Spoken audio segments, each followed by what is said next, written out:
The air crackles with conspiracy. Whispers in dimly lit corners of the internet speak of dark packs of souls bartered for fame and fortune. And at the heart of this swirling vortex of speculation stands Kanye West, a figure as enigmatic as he is controversial.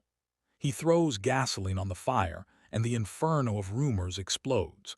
His latest pronouncements a chilling accusation that his beloved mother, Donda West, was an industry sacrifice. It's a claim that resonates with a particular brand of paranoia, one that sees the entertainment world as a modern-day mullah demanding tribute in exchange for success. Music, we've heard these theories before, haven't we? Celebrities allegedly offering up loved ones to climb the greasy pole of stardom. And Kanye, with his history of erratic behavior and unfiltered pronouncements, has become a lightning rod for this kind of speculation. But before we dismiss it all as the ramblings of a man teetering on the edge, let's peel back the layers. Donda West's death in 2007 was undeniably tragic, a sudden loss that reverberated through Kanye's life and work. The official cause, complications from cosmetic surgery, but the circumstances surrounding her passing have always been murky, fueling suspicion and doubt. The surgeon who performed the procedures, Jan Adams, had a troubling history. 2 prior malpractice suits hung over his head, casting a long shadow over his practice. Was Donda West simply a victim of medical negligence, or was there something more sinister at play? Kanye himself has hinted at a deeper truth, a sense of guilt and responsibility that gnaws at his soul. In a 2015 interview, he confessed that his mother, "If I had never moved to LA, she'd be alive." It's a heartbreaking admission, a glimpse into the profound grief and regret that haunt him. Did he sacrifice her on the altar of his ambition? Did his relentless pursuit of fame somehow contribute to her demise? It's a question that lingers unanswered in the air. Kanye's recent statements, though shocking, aren't entirely new. He's danced around this topic before, hinting at a corrupt system that demands a pound of flesh from those who seek its favor. He's named names, too. Beyonce, Jay-Z, LeBron James, Shaquille O'Neal, all according to Kanye, have sold their souls for a check. It's a provocative claim, one that paints a bleak picture of the entertainment world as a soul-crushing machine. But is it true? Are these celebrities merely puppets controlled by unseen forces, or are they simply savvy business people navigating a complex and often treacherous industry? Kanye, of course, positions himself as the rebel, the outsider who refuses to play the game. They can control LeBron James. They can control Jay-Z and Beyonce, but they can't control me. It's a defiant stance, one that has earned him both admiration and scorn. He claims his refusal to be controlled has made him a target, that the powers that be are actively trying to silence him. And perhaps in his mind, Donda West became collateral damage in this ongoing battle. He is a complex, often contradictory figure, a man who seems to thrive on controversy. But beneath the surface of his outlandish pronouncements, there lies a deep well of pain and grief. And perhaps in accusing the industry of sacrificing his mother, he's simply trying to make sense of a senseless tragedy. During a 2015 interview with Q magazine, he was asked what he had to exchange for success. He straight up confessed to sacrificing his mother. He said, "My mom, if I had never moved to LA, she'd be alive. I don't want to go too far into it because it will bring me to tears." At the time of DA's death, it was reported that she died from complications from multiple plastic surgeries. People believe to this day that DA was targeted, and they have good reason to think so. The plastic surgeon who conducted the surgery, Doc Jan Adams, had a sketchy history of doing irreversible damages to his patients and was already in court for 2 major malpractices. At the time of DA's surgery, there was already an ongoing conversation within the Medical Board of California to revoke his license, but they still allowed him to take Da to the hospital and play games with her life. Did the autopsy clear you of any involvement, do you think, in her death? I think the autopsy speaks for itself. Period. Music, Larry. If I can jump in here for 1 second, one of the things that I wanted to address here today is you can say things about me. I can say things about you, and people can say things about each other out on the street, but Dr. Adams is a physician. And because he's a physician, He's in a position where he is not able to comment on any care or any discussions that he's had with any of his patients, including, a Dr. West. Dr. Jan also appeared on Inside Edition, where he once again denied killing DA, but he gave some new details about how everything went down. According to Jan, Doe was put in the care of Kanye's cousin, Stephen Scoggins, who was a registered nurse. But get this. Instead of Stephen doing his job, he just shoved a bunch of painkillers down her throat to keep her right where she was at so he can attend a useless baby shower. Her nurse wasn't there. Her nurse was gone to a baby shower rather than taking care of his aunt. This lady shouldn't be dead. All you had to do is sit her up. And every nurse on the planet knows that her caregivers gave her woe 20 Vicodin tabs in less than 20 hours. Now, as far as Stephen, he strongly denied Dr. Adams' allegations and showed an email exchange with DA on the evening before she passed, seemingly proving he was actually in charge of her recovery. Stephen was like, "Oh, hell no. You ain't going to pin this mess on me." He denied Doc Jan's claims and was later cleared of any wrongdoing by the authorities after an investigation was conducted. This means everything Dr. Jan said in the interview was a whole bunch of BS. But Dr. Jan didn't end it there.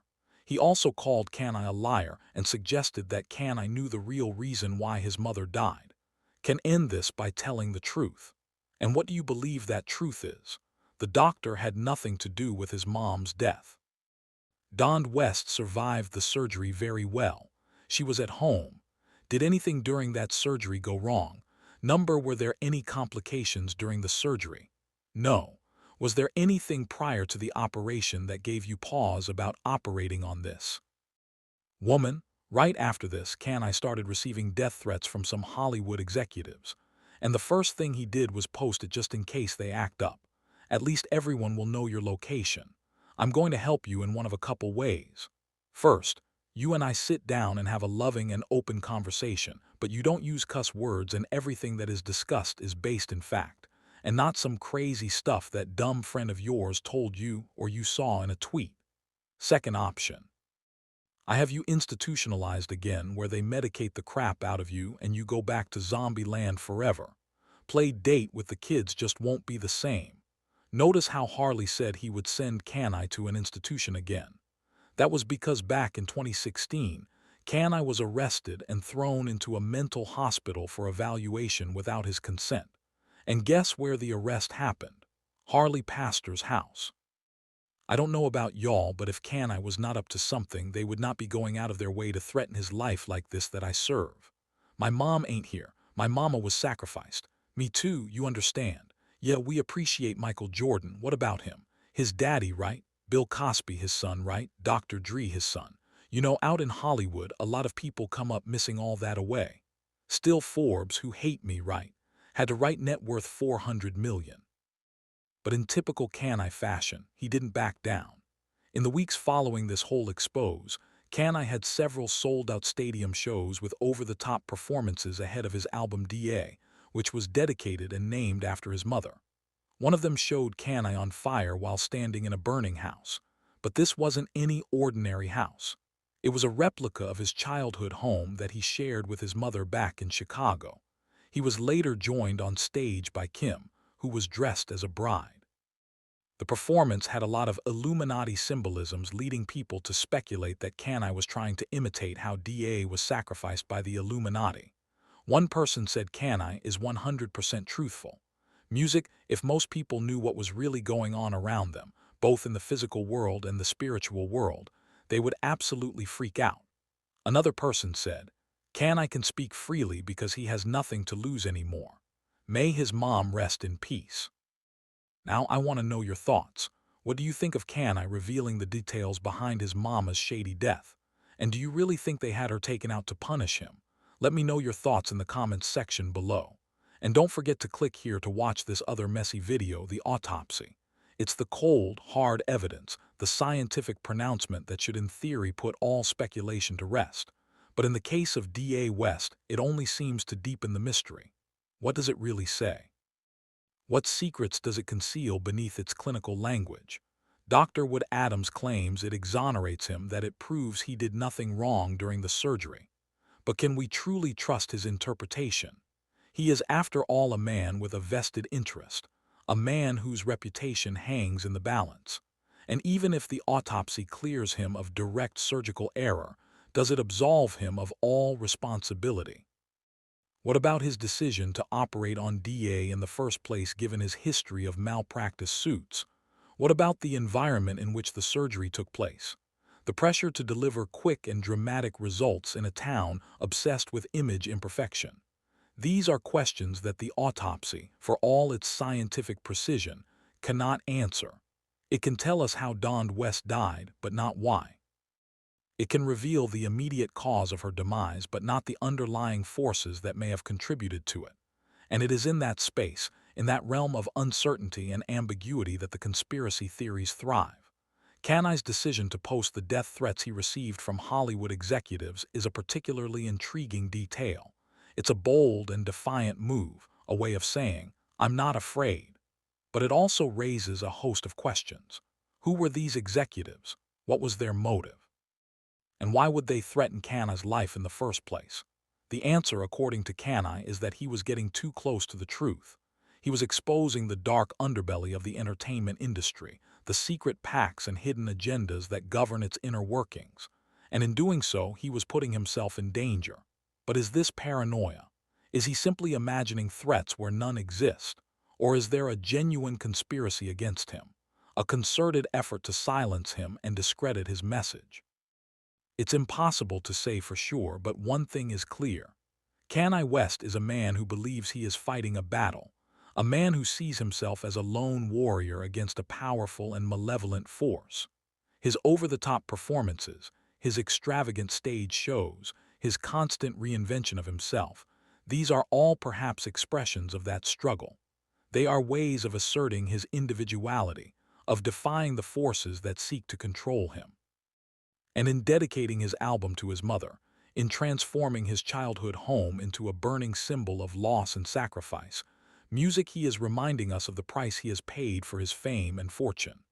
The image of Kim Kardashian dressed as a bride at one of Kanye's shows is particularly striking. Is it a celebration of love and commitment? Or is it something more sinister, a symbolic reenactment of Dawn West's alleged sacrifice? The Illuminati symbolism that many have detected in the performance only adds to the ambiguity, fueling speculation and conjecture. Ultimately, the truth about Dawn West's death may never be fully known. The autopsy provides some answers, but it also leaves many questions unanswered. Kanye's pronouncements, though provocative, are often unreliable, colored by his own grief and paranoia, and the conspiracy theories, while intriguing, are ultimately based on speculation and conjecture. But perhaps the most important thing is not to uncover the definitive truth, but to ask the right questions, to question the official narrative, to challenge the conventional wisdom, and to remain open to the possibility that there is more to the story than meets the eye. For in the end, it is through our relentless pursuit of knowledge and understanding that we can hope to shed light on the darkest corners of our